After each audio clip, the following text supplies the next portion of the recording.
Are you feeling overwhelmed by everything that's going on? Are you feeling stuck, uninspired, unmotivated, or are you in a rut? Well, I hear you. I've been in lockdown for, I lost count.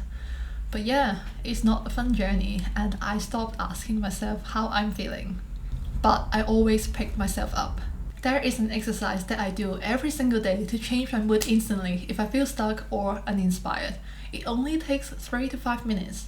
This is the number one habit that I found really helped me navigate difficult situations or motivate me to change something in my life. That is journaling. You might be like, what? I don't even have time or energy. I don't even remember how I spent my day, who I met, what I ate yesterday. Why even bother, you ask? This is what today's video is all about. If you want to get unstuck, if you want to change something in your life but have no idea where to start, this video is for you.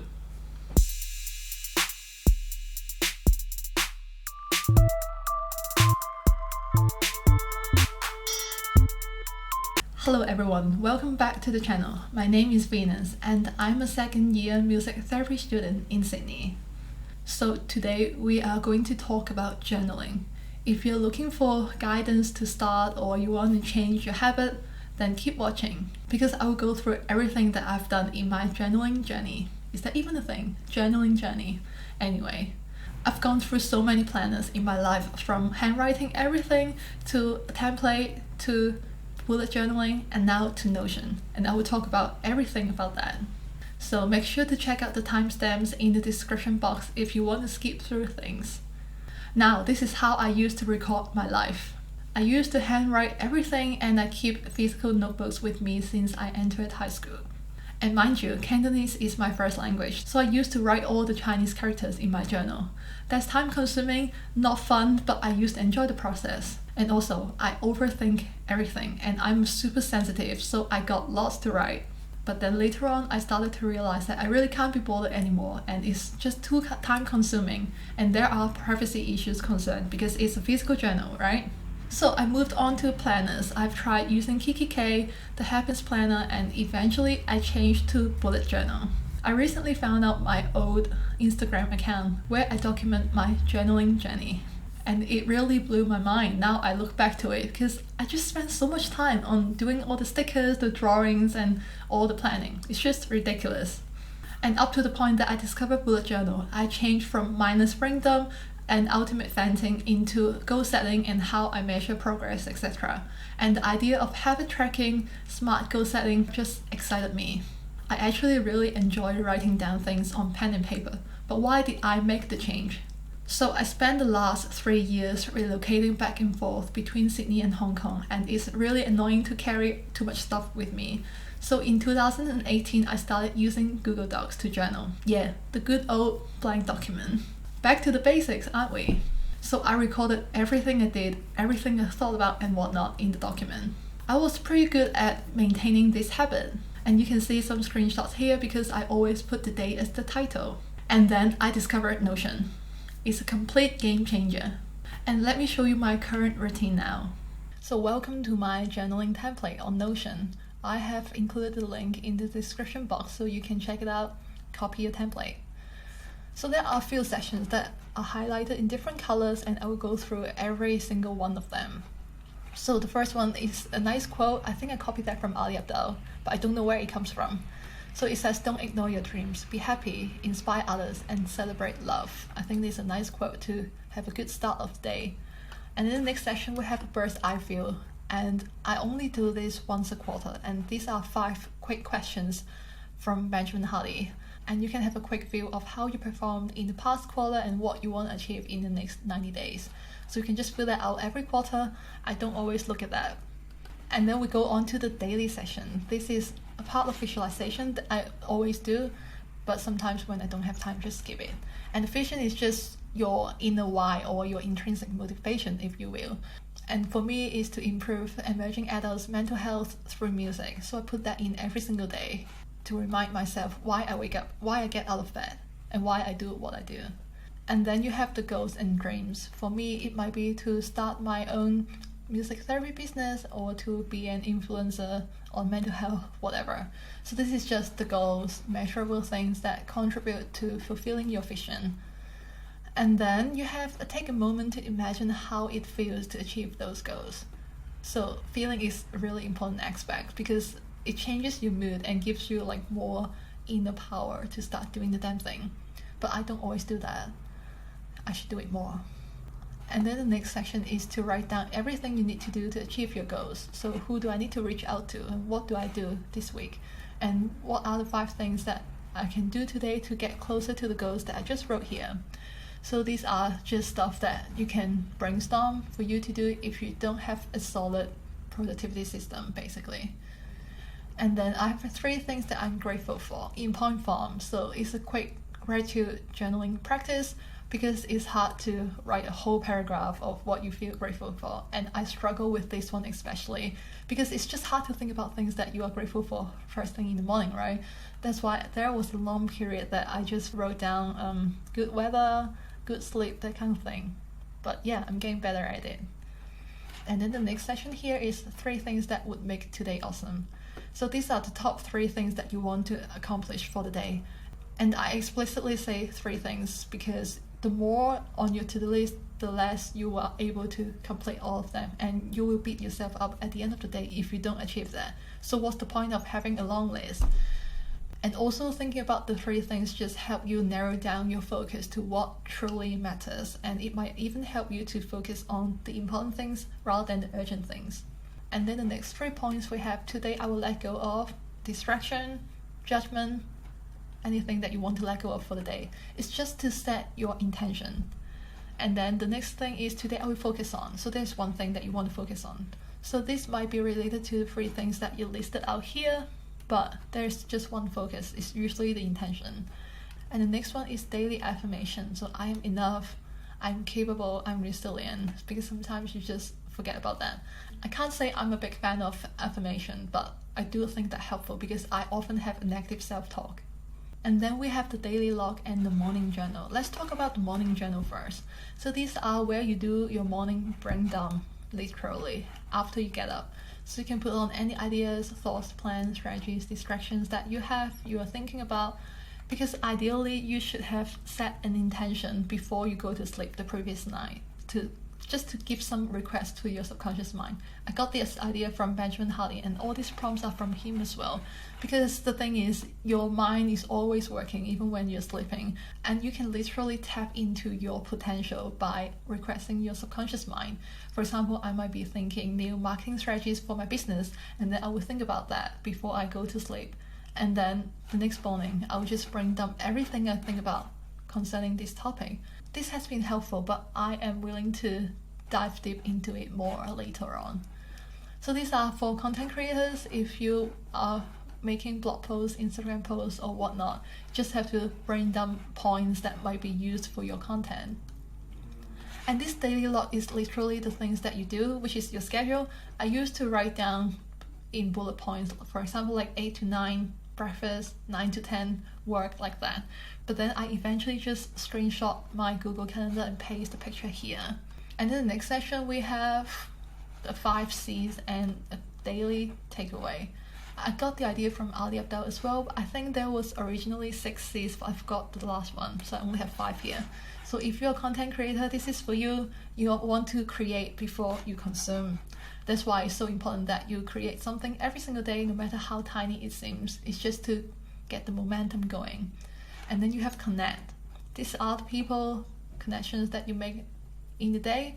And this is a really good prompt because I feel like if I have trouble recalling who I contact with during the day, then it might be a sign that I haven't been in touch with anyone, and this is a signal that it's time for me to reach out to my friends. And then the next we have consolidate, which is basically the ideas that you have consolidated during the day. For example, I might be thinking about journaling, so these are some thoughts that I might have regarding this topic. And consume, this is what I just talked about, you want to create before you consume. So I put down all the podcasts that I've listened to and all the videos that I watched during the day here. And then you have celebrate. So this is one thing that you want to celebrate at the end of the day. Just a one line, a very quick capture. And then you have key ideas or takeaways. These are just a note session. If you consume a really good podcast, I might have some notes regarding this topic. And the next session is the mood. So this is the area where I put down everything that happened during the day, what I thought about, who I met, that kind of stuff.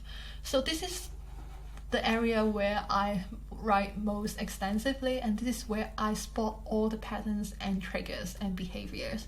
For example, if I find it hard to recall what happened during the day, it might be a signal that I'm not being mindful, or I have been stuck at home for too long that I don't recall what's happening. So this is where you do your reflection at the end of the day, to reflect on your day and what happened, what didn't happen, and if you achieve all these 3 things that you talk about you would achieve in the day and whatnot. And then you want to have another gratitude journal. So 3 wonderful things that happened in the day. That must be something good, so think about that. And then the next one is describe today in 1 line. This is just a daily highlight capture. And then you can also do your photo dump here, which is nice. I often use photos as part of my memory capture. I'm going to show you what really happens in my Notion. So this is 2021. I never miss any single day, and it's called a pensive, which I will explain later. So I have all the entry log here with the date. So the tag are just themes that I talk about during the day. I have many prompts here. So this is just a bird's eye view if I want to look at what I have been thinking the most in the past week. For example, you can see lots of productivity and lifestyle. So this is some kind of pattern that I spot. I have been thinking a lot about lifestyle recently. Maybe that's because I'm in lockdown and I'm just reminiscing the old lifestyle. And another section is just a word count, which you can do if you open it here and then you go to your top right, 3 dots, then you can see the word count. I think this is a very nerdy thing to track your word count, and it's not very reliable because the prompts that I showed you, they occupy some word count as well, but it doesn't matter. It's just a quick view to see how many words that I have been typing. So on average, this year I've been typing 790 words, and that includes the prompts, so it's not very accurate. Anyway, let me show you an example of how I really use this journal. Let's try this one, 18th of August. I have a good cover of Sydney here. So this is where I put down my Google Calendar here. It's just a good picture, and then I can just have different columns. These are what I consumed, and then my mood, and then, oh, look at that. This is my latte art making. That's why I think sometimes using pictures is a good way to capture your moments, because they are important. Oh, and I also wrote here, one of the best I've done recently. Interesting. And I think, yeah, it's just fun to capture your life. Okay, so this is my extensive history of journaling. So what did I gain from it, you ask, apart from spending too much time venting and talking to myself? So there are 3 ultimate benefits of journaling that I can think of. The first one is that you understand yourself so much better. Because you write down everything, you start to realize some patterns, behaviors, triggers, or emotions that you experience. For example, I'm always angry and agitated the few days before my period starts, and I'll feel flat if I spend too much time scrolling on social media, etc. This is valuable insight because you can start making a change about that. And it is important for you to know what the problem is, where it comes from, before you can start doing something about it, right? So to me, journaling is the simplest and ultimate way to learn and unlearn about yourself. And the second benefit is the mental clarity that you get from journaling. We process lots of thoughts every single day. You know, the thing that you're dreading? When things are being kept at the front of your mind constantly, but you can't do anything about it, you're basically making yourself suffer. It's occupying your headspace and sucking your energy out. And journaling helps you get things out of your mind. Look, there's a reason why I named my journaling Notion page a pensive. If you don't know what a pensive is, you are missing out. You literally have to take the thoughts out of your mind to create the mental clarity to tackle more important problems. And hey, this is the secret how Dumbledore, the greatest wizard of all times, was able to plan ahead and defeat Voldemort. I mean, he literally took a trip down his memory lane to figure out Tom Riddle's Horcruxes. Anyway, you get my point. So this is a bonus for you. For more journaling templates and prompts, you can actually subscribe to my Do-Re-Mi newsletter, where I send out 1 to 2 emails out every single month on DO, doable ideas, RE, reflection, and MI, mindfulness. What a name! It's jam-packed with values that you don't want to miss out. Sign up today, link in the description box below. And the last benefit of journaling is to capture memories. I think it's just fun to look back on what you were thinking and doing today last year, for example. It's just like the memory reminders you get from Facebook, you know? It's exciting to see how much you have changed and grown. Yes, journaling is good for capturing memories, but also acts as a reminder that you compare to your past self, not your ideal self. There is a concept called Measuring the Gain, Not the Gap by Dan Sullivan, which basically says that if you constantly think about how far you still are to your ideal self, you will never be happy along the journey. Because if there are like 100 steps from the beginning to the end, and now you're at step 18, but then you're thinking, oh, I still have like more than 70 steps to go. But then if you think about how far you've come from 0 to 18, then you will feel a sense of accomplishment, and that gives you motivation to keep going. And journaling gives you this perspective and the positive mindset that we all need in our journey pursuing our goals. So how do you start journaling and maintaining this habit? The first tip is to start small. Don't write an essay on how your cat peed on your pillow, unless you want to. I recommend just using point forms. Snappy, short, and sweet. Once you develop the habit of jotting something down every single day, you can start digging deeper. And here is another bonus for you. You can use my Notion template link in the description box below, just like the one I showed you. You can copy the template, tweak it to your likings. I don't always fill out everything, but the prompts are just great. And this is just my current version after so many tweaks, and I'm sure that as I progress in my life, I will have new journaling templates to use. So I hope this video motivates you to start recording your life, your thoughts, and everything. It has so many benefits and is often recommended in therapy. I'm sure that you will take something out of this great habit. Again, my Notion template is in the description box below, so feel free to check it out. Also, consider subscribing to my newsletter so you can start living a more fulfilled life with more toolkits under your belt. Thanks for watching, and I will see you later.